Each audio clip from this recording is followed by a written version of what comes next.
Good morning, good afternoon. Happy hump day, guys. We are halfway through the week already. Aren't we doing well? Hope everyone is having a fantastic week so far. Hope you're having a happy Wednesday. Before I say hello to everyone, I'd like to wish Nina a very, very happy birthday. I hope she has a wonderful day. We love you, Nina. Let's see who's joined me today. We have got the Bash Brothers. We've got Mark Infinitely Tired and Chris Persia. Hello, gentlemen. Thank you for joining. We have got Snorter Poopers Cuba. Hey, good to see you. Derek McManus. Good afternoon, love. Good to see you. We have got Starry Eyed Girl. Hello, my loves. Good to see you. Pete Ward. Good to see you as well. Good morning. Paris, good morning to you. Welcome. Geek Inside, good to see you as always. Good morning. Let me scroll up and see who else has joined us. I think that's everyone at the moment. Oh, we've got some more people. We've got Yesterday's Fall. Hello there. Good morning to you. Deepwood Martin. Hello. Welcome. And Battle Hymn 63. Good morning to you. Hope you're having a great day. And Barahin says Clint is the greatest of all time, and that is all. I agree. He's most definitely one of my favourite actors. So I thought, well, it was his birthday just a couple of days ago. He's just turned 91. Let's talk about some of his films and let's see if we've got any more Clint Eastwood fans in Valhalla and beyond, of course. Robert Pearson, good afternoon. Good to see you, and good morning to Dee Dee. Good morning. Hope you're doing well. So, I'll kick it off. So for me, I've always been a fan of him, but films that I've always gravitated towards were always his westerns. That's what I associate him with. And oh my gosh, kicking it off already, we have got Pappy. Good morning. Good morning, Mexican Iron Man. He sends us a $10 super chat. Thank you, sweetheart. He says, so excited I'm on the East Coast and can make shows now. Staff meeting done and ready to rock. I have my hump wear sexy outfit on and purple FYI. A meanie girl named Sparta was mean to me this morning. Oh, give her a chance. She's just joined us, Mexican Iron Man. Sparta is awesome, so she is very, very welcome within the ranks of Valhalla. But thank you so much for the super chat. Thank you, sweetheart. And good morning, it's a Gun Bunny. Welcome. Hello, sweetheart. Good to see you as well.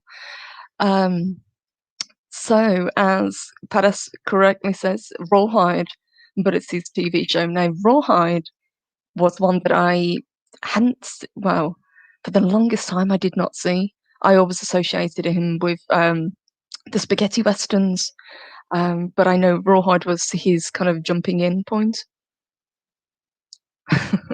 And Derek says, watch The Mill recently. Fun movie. So that's on my list to watch, Derek, but I haven't watched it yet. So if you recommend it, I'll definitely give it a go. I think that's his latest film, if I remember correctly. And D-Bud Martin says, Revenge of the Creature, earliest Clint Eastwood film. Nice. So yeah, as I was saying, for me, it was always the Sergio Leone spaghetti westerns that I associated him with. You know, Fistful of Dollars, A Few Dollars More, and The Good, the Bad, and the Ugly. 3 awesome films that I can watch again and again and again. Never get tired of them. But my favourite western that he ever did was actually Outlaw Josie Wales. That was the one that I enjoyed the most. I don't know what it was about the film, but it just kind of struck a chord with me. I really loved the story. I loved the character that he played. I loved that even though he really doesn't like people, as the story progresses, he just gets more and more people kind of joining him, and they all end up living in this, in this one little settlement. So he has to kind of learn to get along with people, which I thought was pretty funny. But that's definitely probably my favorite of his westerns. Absolutely. Mark says, Two Mules for Sister Sarah, one of the funniest westerns ever. Yes, I would agree with that. Uh, when you first watch the film, you don't expect it to be funny because it starts off obviously with quite a serious tone and then definitely gets a lot sillier. And Zeddy, The Good, the Bad, and the Ugly is my second favourite. And Jesse Wells was my number one of westerns of his. Nice, we've got a similar taste. Well, that's awesome. And good morning to Steve Mitchum. Good to see you. He says Eastwood was only offered The Good, the Bad, and the Ugly because bodybuilder Steve Reeves turned it down. Reeves also turned down 007. I did not know that. That's pretty cool, and I'm actually really glad that he did because I think even Sergio Leone said that Clint Eastwood had that certain special something that he was looking for in his leading actor, um, and I can't imagine anybody else playing the role that he did in those films. And Dadman Walking, welcome. I love a lot of his lines from Heartbreak Ridge. Yes, see, as I was saying, it's the westerns that I kind of associate him with the most. But I know Chris Persian mentioned earlier as well. He's also known for his war films as well as his, like Dirty Harry films. So we'll kind of get onto those in a little bit. Absolutely. And good morning, Mr. CCDV. Welcome. Good to see you. Hope you're having a good day as well. Let me scroll up. So Pada says, top five Eastwood westerns: The Good, the Bad, and the Ugly, Unforgiven, Outlaw Josie Wales, Helltown, and For a Few Dollars More. Nice list. And I would probably agree with all of those. Absolutely. Good morning to Apollome's Minion. Hello, sweetheart. She says Two Mules for Sister Sarah and Pale Rider. Pale Rider's one of those I think I've only ever seen once, so I think it's going to bear watching again. Absolutely. Psycho Dwarf, good morning. I can't do it as well as Loki does, but I can give it a go. Let me have a drink first. Okay, let's see if I can do it. Psycho Dwarf 9! Not great. It says, gotta be where eagles dare and the Eiger sanction. Thank you, sweetheart. I hope you're having a good morning. Good morning to Low Spec Linux laptop as well.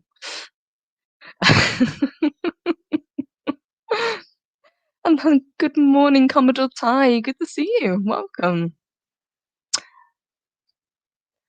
Jin Wong, good to see you as well. I loved it when Clint Eastwood fought Man Dog Tannen. Absolutely.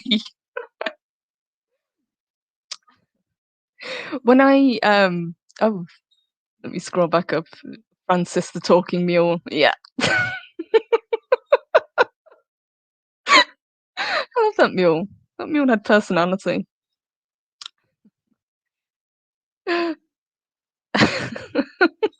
Mexican Iron Man says, I'm going to record a Cycledorf 9 audio file for him so you don't throw out your voice. No, I won't. Like I said, Loki does it so much better, but it's worth giving it a go. It's the same when Clobbering Times is on. I can't reproduce that either.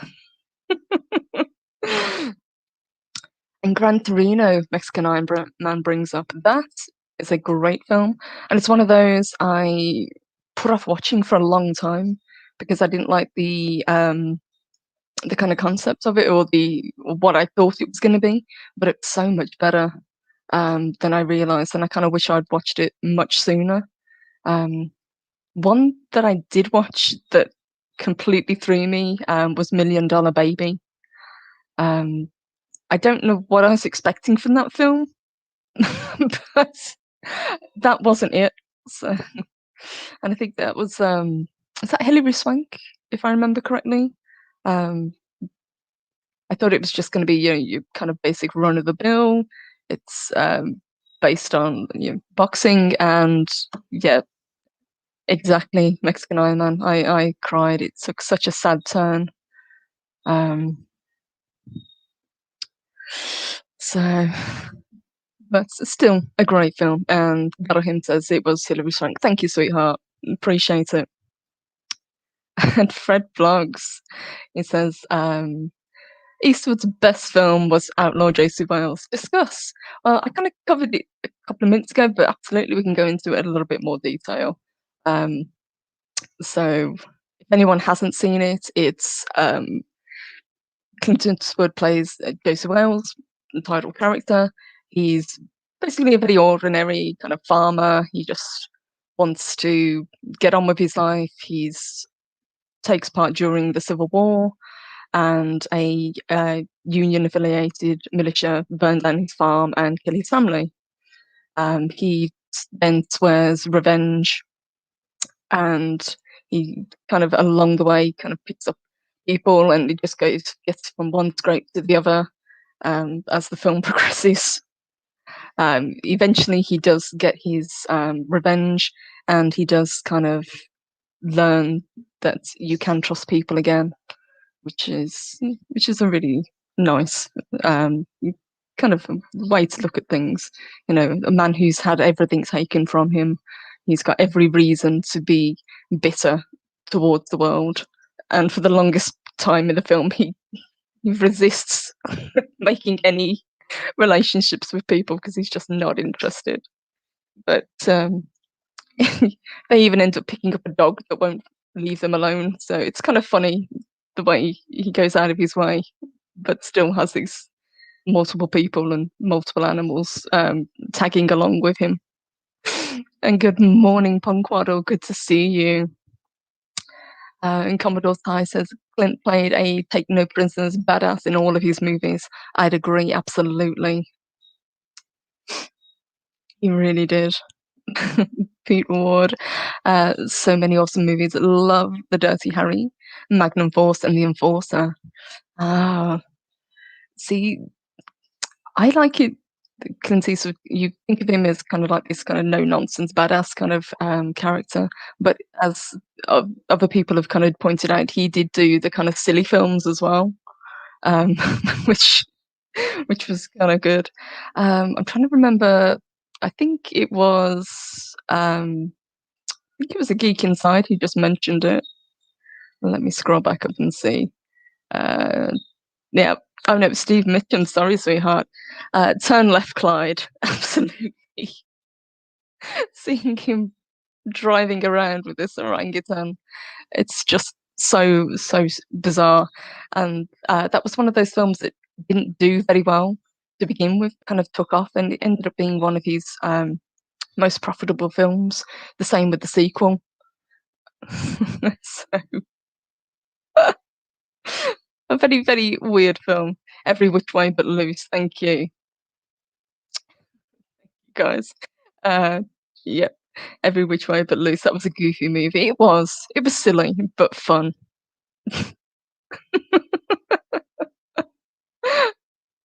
And Chris Berger says, even in the last, even the last in the Dirty Harry movies was great. The Deadpool, absolutely.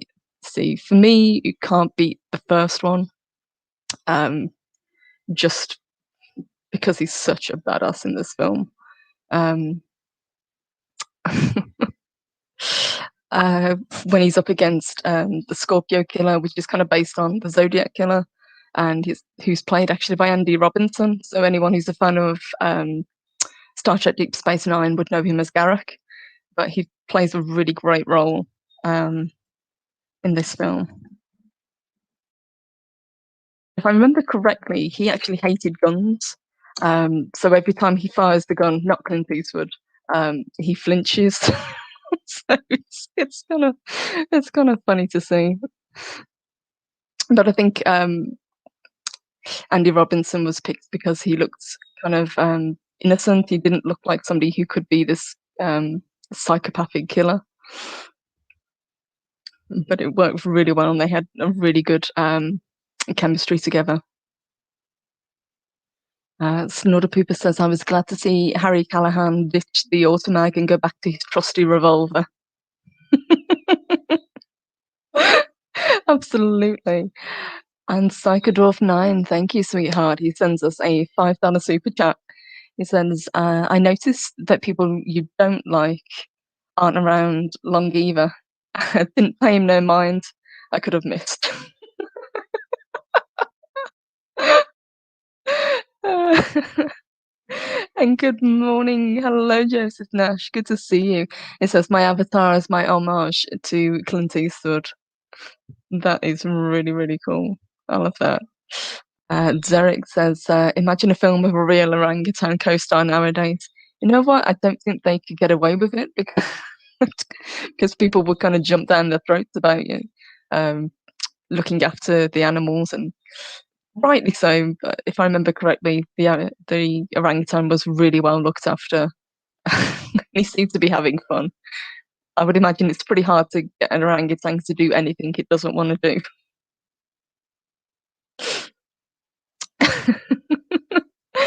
Gran Torino, get off my lawn. Oh, such a good film. That is, I love that film. So it says Andrew Robinson is a great actor. He really is, and he's a really nice guy. I've met him, actually. Some people says Andy Robinson was seriously creepy in that movie. He was. He had that kind of innocent look about him. When he was younger, he had kind of very blonde hair, really big eyes. He didn't look, as I say, like he could have been this crazed killer. But he played it really well.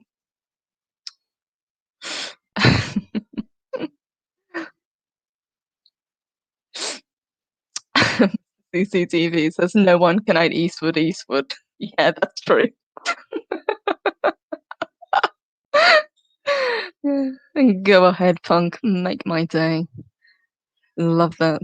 I think everybody recognizes that quote, absolutely, and rightly so. Steve Mitchell says my favorite scene from Gran Torino was when Clint starts to change and tells the kid to ask the pretty girl to go out, or he will. Yes, yes. The way he kind of goes from this, again, somebody who wants absolutely nothing to do with his neighbors. Basically he kind of looks down on them. He has pretty much no reason to, want to talk to them, to be associated with them, and by getting to know them more, he changes for the best. And obviously, if anyone's seen the end of the movie, you'll know exactly how far he was willing to go to protect this family and his his newfound respect for them. And hello, Captain Spire. Good to see you. It says the reason Clint Eastwood squint in many of the spaghetti westerns was because it was always so bright in the deserts. Well, that I believe, yeah. But Clint Eastwood, the same as a lot of the actors at the time, obviously, he was a very accomplished horse rider. Um, so whereas actors nowadays, you can kind of see that they're not as comfortable riding, Clint Eastwood always looked like he knew exactly what he was doing when he was in the saddle.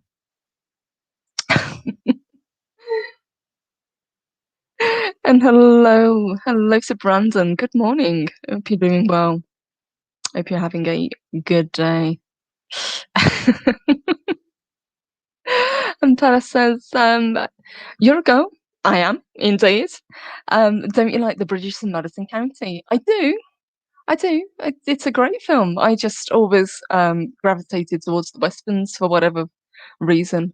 I think for me, being British as well, westerns aren't part of our kind of history, and I think it was just something that kind of always captured my imagination. The idea of the Wild West, um, you know, the frontier kind of nature. It's not something that Britain has ever had. Um, I suppose it's the same for you guys when you do the kind of Renaissance fairs and things. It's that kind of. I suppose you class it as an interest in something that you've never had or isn't part of your history. But no, you're absolutely right. Bridges in Madison County is a fantastic film. And the Polymys Minion says the same with Tommy Lee Jones. He's a very good horse rider. He is.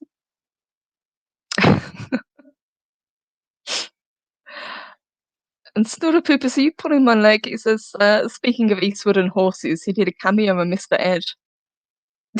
See, that I didn't know.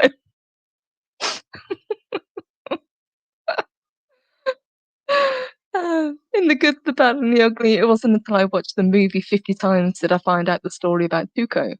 Um, Angel Eyes and the Man with No Name were actual side characters. Let me see if I can pull up a few more. So we had, I think somebody mentioned it earlier, another one of the um, westerns.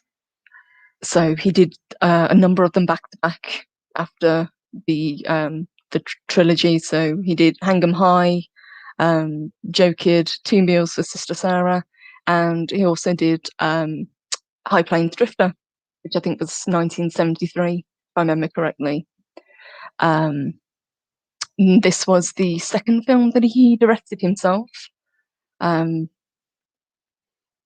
and it was kind of the way he directed it. It wasn't the same as the way Sergio Leone did his films.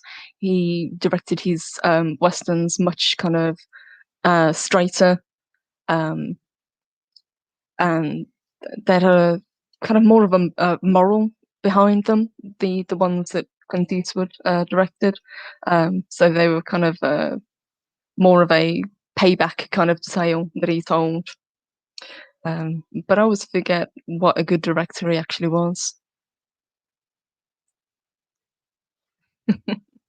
And Psychodorf 9, thank you, sweetheart, again. He sends us a $5 super chat. Thank you. Um, the ending of Space Cowboys was inspired by the beginning of Inherit the Stars looking up. Inherit the Stars looking up. Thank you, honey. I'm trying to remember, have I seen Space Cowboys? I think I have, but I'm blanking on it at the moment. Um, but I think over the years I've seen most of his films once, but some of them obviously favorites. You just rewatch them all. Dead Man Walking, thank you, honey. Penny's Heroes was a good show and another war movie, but also Space Cowboys. I think I fell asleep in that one though.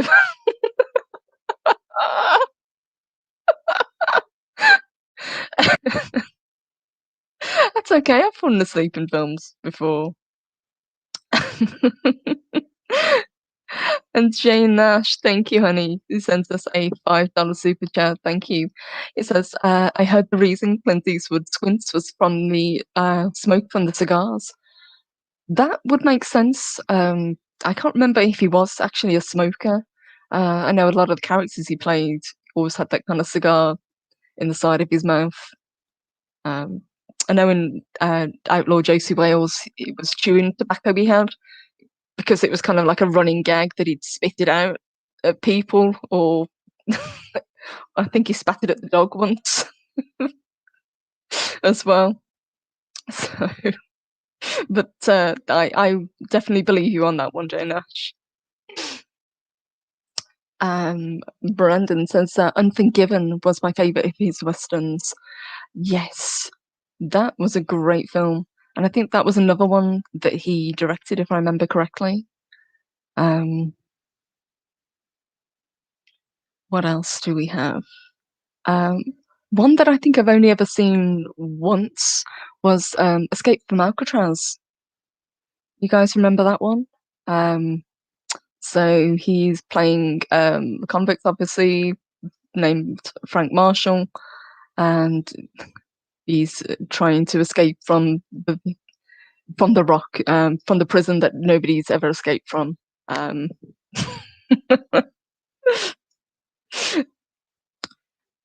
again, it's one of his more kind of straight-laced characters, but really good escape. He has a lot of kind of presence on the film in the film. Um, I don't think there's a lot of dialogue that he does. He's one of his more kind of silent roles, more kind of brooding roles that he does. But definitely enjoyed that film. Follow me as Minion says, I need to watch The Unforgiven. Absolutely, I would definitely recommend it.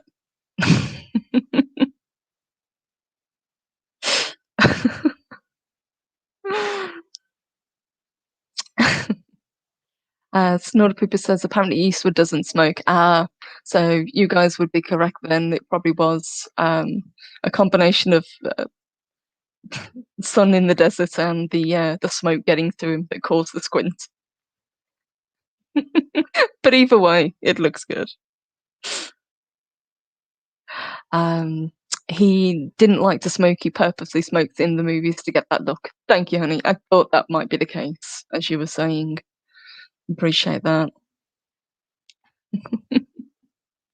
And Psychodor says Unforgiven is one of his best. I would definitely agree with that. Let's see what else we can bring up. Some of these I gotta admit I was never a fan of. So Billy Bronco, I didn't like much. Honky Tonk Man, I think I've only ever seen once. Um, let's see what else. Let's scroll down, see what else. Mystic River. Now that was one of the ones um, that I watched, and then again, it, it was a film that I don't know what I was expecting, but that wasn't it. Um, it's got a really big cast. I mean, it's got Sean Penn, Kevin Bacon, and Tim Robbins in starring with him as well. It's the tale of three kids growing up in Boston, um, and when one of the character's daughters is found murdered, they're assigned on the he's assigned on the case, um, and it kind of escalates with grief and paranoia, and their past that they tried to get away from. A tragedy that happened when they were kids kind of resurfaces, and it's all to do with how they deal with it and how they come to terms with what happens. And hello, Kaylee D. Welcome, sweetheart. I hope you're having a good day.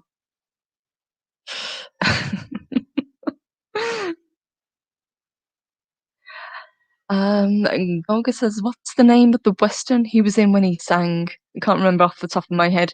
That would be Paint Your Wagon." Oh my god, Paint Your Wagon with Lee Marvin. Yes, I've got to admit that is a guilty pleasure of mine. Clint Eastwood is not a natural singer, not by any stretch of the imagination. But I really love that film. Um, and I think he's just called partner in that film, if I remember correctly.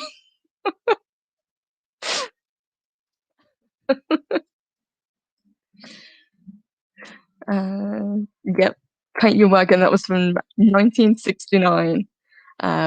So it was Lee Marvin, Clint Eastwood, and Gene Seberg starring in the roles. Um, it's set during the gold rush era in California, and it kind of takes place in this mining camp that's just guys. And I think um, Gene Seberg's character shows up, and there's this kind of bidding war for her um, by all the guys to marry her, and Lee Marvin's character ends up um, winning that bid. She's less than thrilled about it, but then she sees Clint Eastwood's character partner, and they hit it off. So she ends up marrying both of them. Um, it's such a funny film. And hello, Keely. Roll Tide. Welcome. Good to see you. Chris says you're correct. Clint's character was only known as partner. Thank you. Thank you, Chris. I thought so.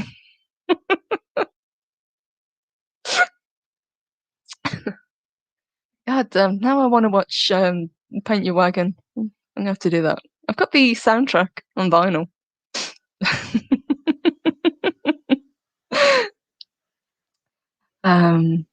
Let's have a look some more of his films. So, like I said, I wasn't as big a fan of some of his war films. So, Some of his more recent ones have been he's been in American Sniper. I know. I don't think I've watched it. I'm trying to remember.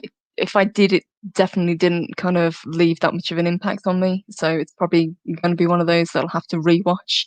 And I think Derek McManus mentioned The Mule, which was from 2018, which I think is his most recent film. Although I think he is filming something else, or he has something else in the works at the moment as well. Um, but definitely pretty cool. And good morning to Zachariah 315. Welcome. Good to see you. I hope you're having a good day. Remember when they spoofed Paint My Wagon on The Simpsons? Homer and Bart thought Paint My Wagon with blood. I do. I remember that. I stand by it. I really like the film. I know it's cheesy, but that's okay. And a massive, massive thank you to Loki's Mornings of Mischief. Thank you, boss. Great show this morning. Happy birthday to Nina. Loki says, question you have to ask yourself is, do I feel lucky? Well, do you, punk? Epic Eastwood. Same with Get Off My Lawn. Well said. And thank you. And thank you very much for the super chat.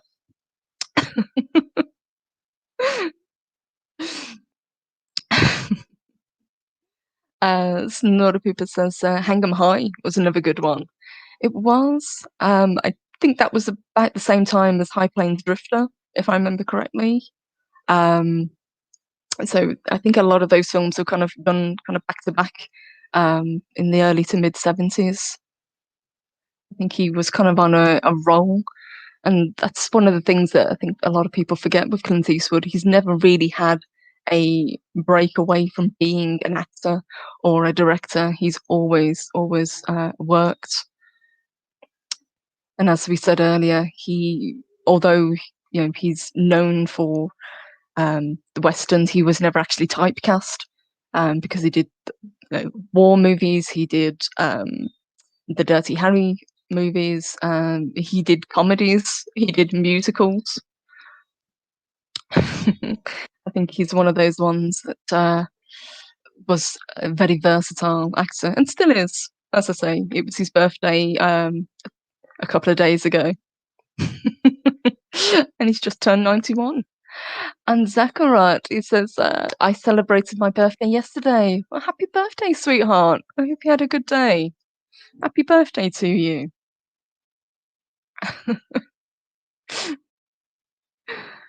And good morning to Eric K. Welcome. Good to see you. Firefly Mark 1, hello. Welcome. Says, greetings, Rise and Shine with Purple Valkyrie. Have you watched the Iger Sanction? He directed best climbing movie I've ever watched him in. I have not actually. Would you recommend it? I'm always, I think I've said this before on multiple shows, always on the lookout for recommendations from you guys. So I will add that one to my list. Thank you. I appreciate that.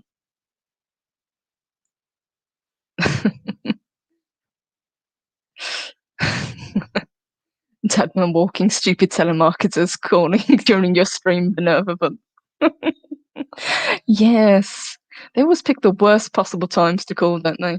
It's either somebody calls or somebody knocks on the door. I've had that happen a few times, especially during live shows. Oh my gosh. Let's see what else we can bring up.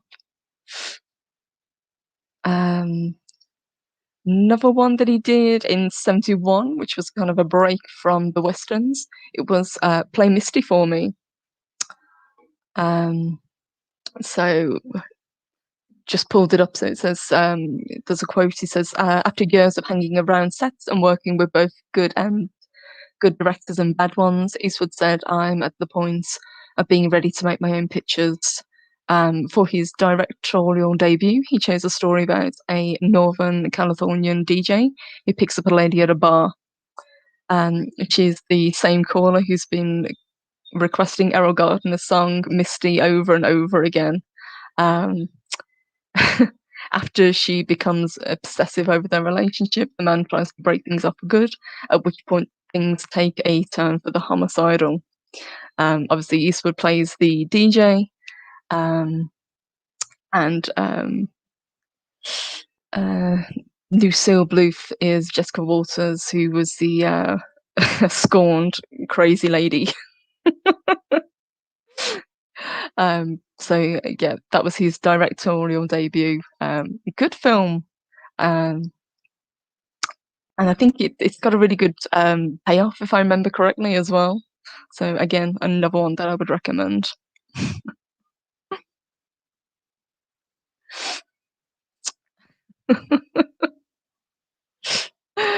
The company says we live too far out for salespeople to come knocking.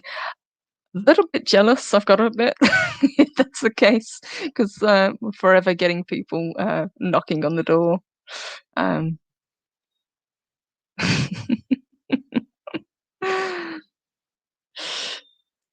but it says Clint Eastwood in FM radio. Oh.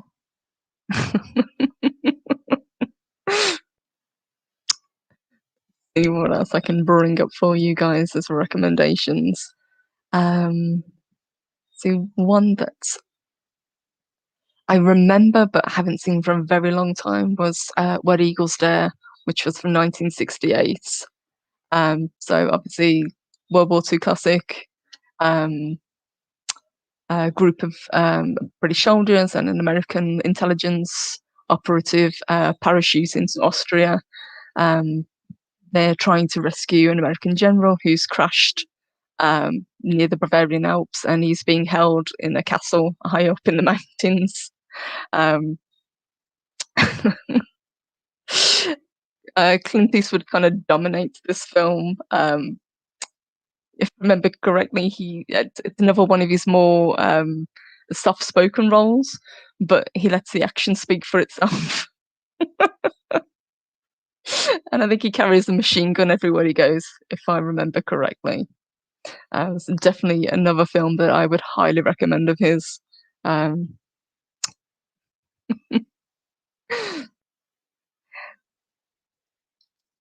um, Fly Mark One says you watch it, and I'd be happy to do a review of the film with you.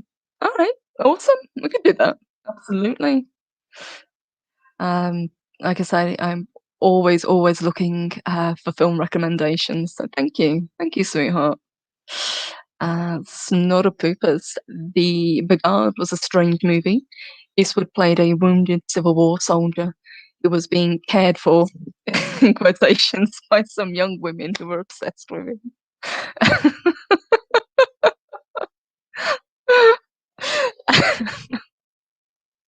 I love the way you've put that in quotations.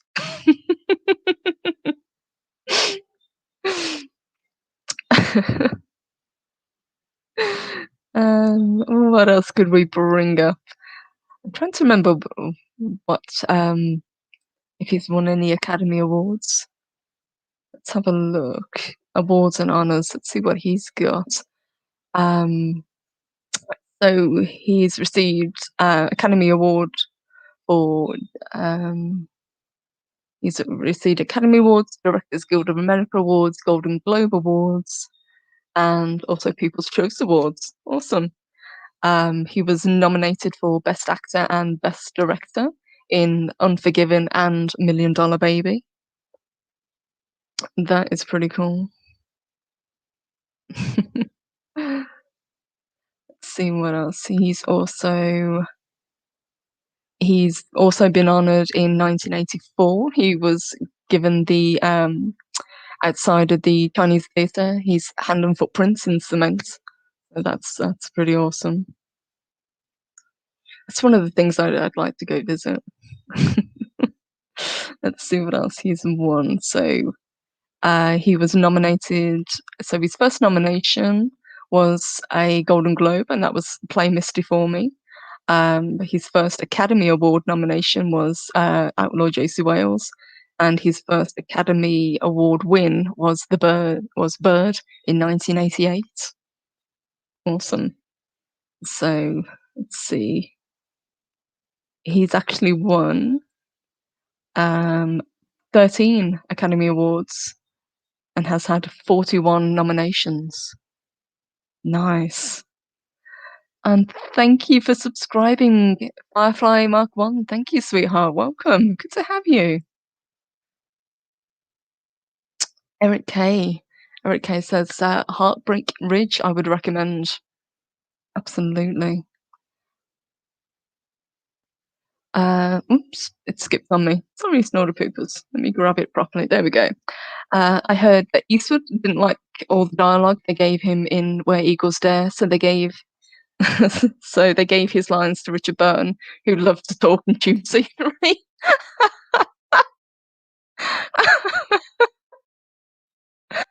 Why does that sound legit?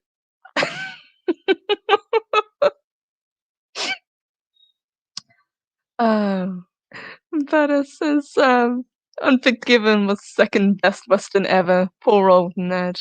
Oh, I love Unforgiven. Unforgiven's such a good film. Gun Bunny, hey sweetheart.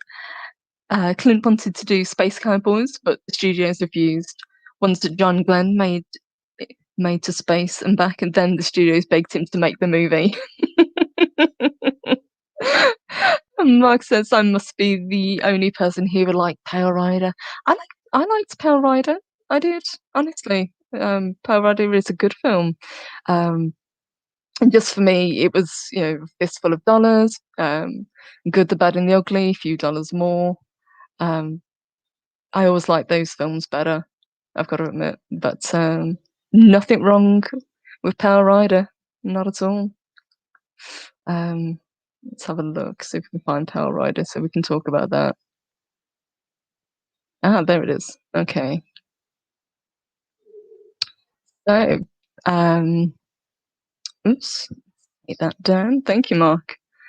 Um, so, Power Rider was one of the ones that came out in the 80s. It came out in 85. Um, so the article here says Westerns had gone out of style for a long time by the mid 80s, and I would agree with that. Audiences had moved on to other things. I mean, obviously, it was the 80s. It was action films. It was horror movie franchises. It was the slasher films that were the big, and then it was obviously the summer blockbusters that came with the 80s as well, from the 70s. Um, but It says here it's a loose riff on both Shane and High Plains Drifter, with Eastwood's mysterious character, known only as the Preacher, riding into a town where a mining tycoon is threatening the livelihood of independent prospectors. The Holy Man befriends a local, who is played by Michael Moriarty. He's beloved Carrie Snodgrass and her 14-year-old daughter, who is played by Sydney Penny. Soon the underdogs have a guardian angel, but what's the story behind those six bullet holes on the preacher's back? And why does Marshall on the rich man's payroll recognize him as someone he swore had died a long, long time ago? So again, it's kind of a mysterious stranger rides into town, and he becomes a hero to these town folk. But no, I like the film, Mark. Absolutely. And Psychodwarf does too. He says, Pale Rider is why I learned to shoot in the 1870s New Army. Oh my gosh. Guys, I've got to admit, as a Brit, I'm always fascinated um, by the idea of firearms. I know that sounds really silly, but again, on my bucket list, I really like to learn to shoot.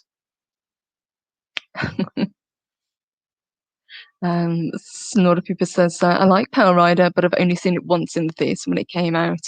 And Pete Ward says, Power Rider is great. Power Rider is basically the ending to A Man with No Name. Pretty much, yeah, I would agree with that as well. And Joseph Nash said the spaghetti westerns had the best soundtracks. They really did. Sergio Leone obviously had a great love of the westerns. So um, he wanted to put his spin on it, but he did it with respect and care. And I'd absolutely agree. Some fantastic soundtracks. Everybody knows, that's that riff when you hear it. I think that's another album that I've got like a compilation of all the best westerns, um, musical scores. So yes, Purple very much likes her westerns. Punk Waddle. I once got to hold and shoot a 55 Magnum revolver. It's quite a bulky item. Oh my gosh.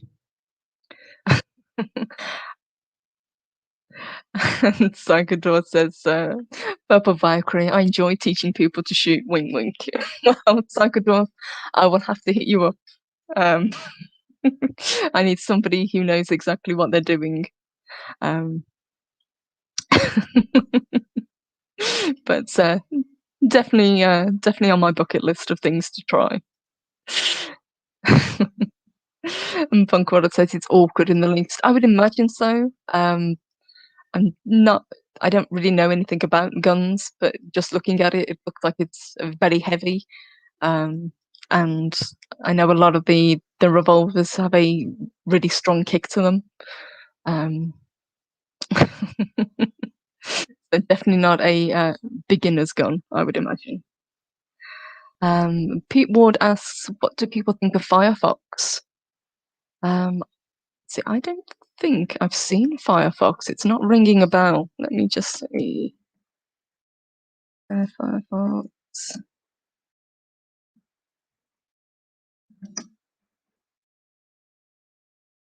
Let's have a look. So that came out in 82. Okay, cool. Let's have a look, see what we think. Let me scroll back up.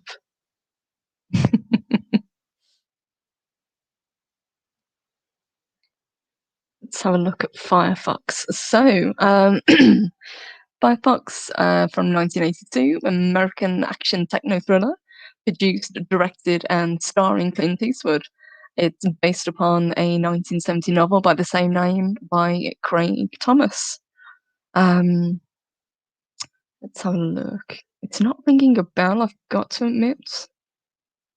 So it's a joint American British plot is devised to steal a highly advanced Soviet fighter aircraft, which is capable of Mach 6 and is invisible to radar. It also carries weapons controlled by thought. Okay. Um, let's have a look. Yeah, this one's not ringing a bell at all. Sorry. Clint Eastwood plays Major Mitchell Grant. Um, so he's a Vietnam veteran and former prisoner of war who infiltrates, can't get my words out, the Soviet Union, and is aided by his ability to speak Russian because he had a Russian mother. Um, so it's his goal to steal Firefox and fly it back to friendly territories for analysis. I will have to look into that one. And I've just seen we've got another super chat. Thank you. Thank you, sweetheart. Go13, aka Brandon the Infinite Wolf. He says, come west, young lady. We Yankees know our firearms and how to use them. You will have a blast, quite literally. The kick depends on the caliber. Thank you, hon. I will take your advice. And get inspired. Think Russian. Eric K says Firefox is good. It must be one of those that it doesn't ring a bell, I've got to admit. Psychodwarf enjoyed it. Cool. Gogo says Firefox is different. And Pete Ward, oops, let me grab that comment. Firefox is a weird movie. It's kind of bad, but that kind of makes it good. Well, I like movies that are kind of so bad they're good.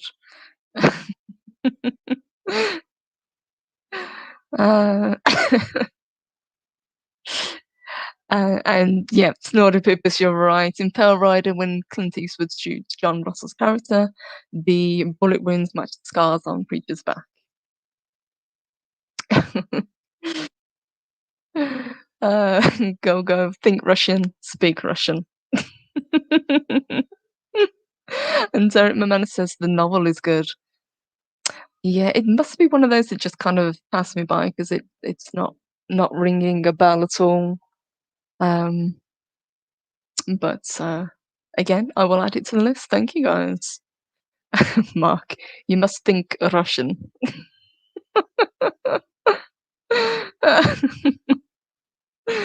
Uh,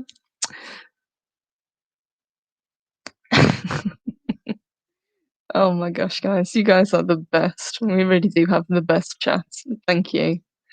Let's see if there's just a couple more that we can bring up before we say goodbye for the day.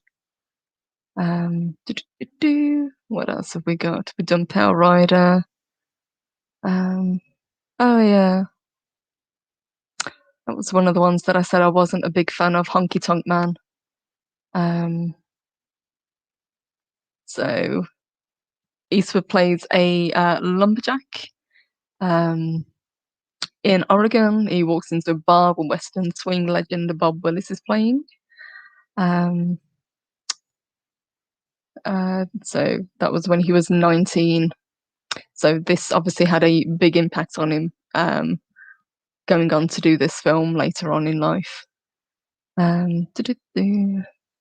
Yeah, I kind of admit this film didn't really have any impact on me because I'm reading the synopsis and none of it is ringing a bell. One of those I don't think I'm going to go back to. I'm sorry, guys. And hello, Retro Dicky. Good to see you. Flatlined with that accent. Switch Purple Valkyrie. Oh, sorry, Mark. And Safety Sound. We're talking about Firefox. He said read the novel too, liked the movie, but it was slow. Well, that's okay. And hello, Deepa Martin. Escape from Alcatraz had McGowan as the warden. Yes, I've completely forgot about that. Yeah, it did. It was a complete kind of flip of the character of from what he played in The Prisoner. Let's have a look. In Firefox, to mine malware with the computer system stolen from the Russians, in order to operate the aircraft's weapons, you need to think in their language.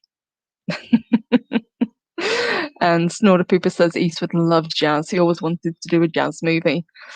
That explains why. I've got a bit. I'm not a huge fan of jazz, so that's probably another reason why it didn't have a huge impact on me. Oh my gosh, guys. Thank you. Thank you so much for joining me today. I really, really appreciate it. You guys made it a lot of fun. Uh, I hope you guys had a really good day too. Um, Thank you, massive, massive thank you to everyone for your super chats, and thank you for everyone who's joined today. It's always an honor to have new members, and always very, very grateful for everyone's super chat. So thank you guys. Um, I will be back later on this evening. I will be joining Loki, and we're going to have a game stream. So looking forward to that. And then, as ever, we'll be back Friday morning. 10 a.m. Central here, and a little bit earlier on Mornings and Mischief as well. So, guys, I hope you have a fantastic Wednesday. I hope you guys have some fun. Anyone in the UK, the sun is shining, so enjoy it while we've got it. I know that's what I'm going to do for the next couple of hours. I'm going to go do some gardening. Um, have a fantastic day, guys, and hopefully I will see you all later on this evening. Bye, guys. Mwah.